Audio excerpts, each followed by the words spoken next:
دا یو اهم مسله ده او په دې کې د خلکو شکوک او شبهات دي چې د بل ملک روپۍ ارزانه سړی واخلي او بیا یې ګرانه خرڅوي.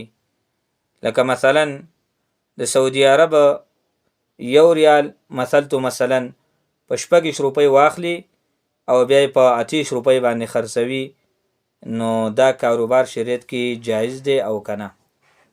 نو یاد ساتئ دا بالکل شریعت کې جایز دی، ځکه د مختلفو ملکونو روپو جنسونه بدل دي.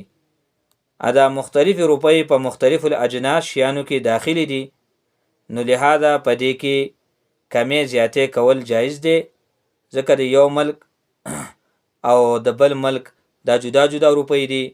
یو ملک دینار دی، د بل درهم دی، د بل ریال دی، نو په دې وجه باندې جنسونه بدل دي.